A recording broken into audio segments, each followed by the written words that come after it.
ফ্রান্সে এনআরবি গ্রুপের চেয়ারম্যান বিশিষ্ট ব্যবসায়ী মোহাম্মদ ইলিয়াস হোসাইনকে সংবর্ধিত করা হয়েছে। শনিবার স্থানীয় সময় সন্ধ্যায় প্যারিসের উপকণ্ঠ লা কর্নবের নাবিলা রেস্টুরেন্টের হলরুমে এই সংবর্ধনার আয়োজন করে ফ্রান্সে নিত্যপণ্য আমদানি ও রপ্তানিকারক প্রতিষ্ঠান নয়নমণি গ্রুপ অব কোম্পানি।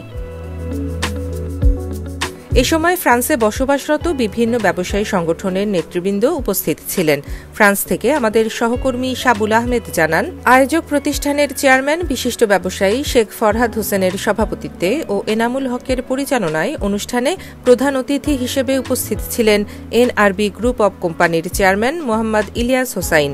বিশেষ অতিথি হিসেবে উপস্থিত ছিলেন কোম্পানির পরিচালক রোমা হোসাইন, নয়নমণি গ্রুপ অব কোম্পানির কর্ণধার কামরুন নাহার রেখা, ফ্রান্সের বিশিষ্ট ব্যবসায়ী শামীম মিয়া, নাবিলা গ্রুপের চেয়ারম্যান সুমন আহমদ, নাবিলা রেস্টুরেন্টের পরিচালক মারুফ আহমদ ডালিম সহ ফ্রান্সের ব্যবসায়ী নেতৃবৃন্দ। অনুষ্ঠানে সংবর্ধিত অতিথি ও তাদের পরিবারের সদস্যদের শুভেচ্ছা স্মারক প্রদান করা হয়। এ সময় এনআরবি কোম্পানির পক্ষ থেকে শুভেচ্ছা উপহার গ্রহণ করেন নয়নমণি গ্রুপের চেয়ারম্যান শেখ ফরহাদ হোসেন।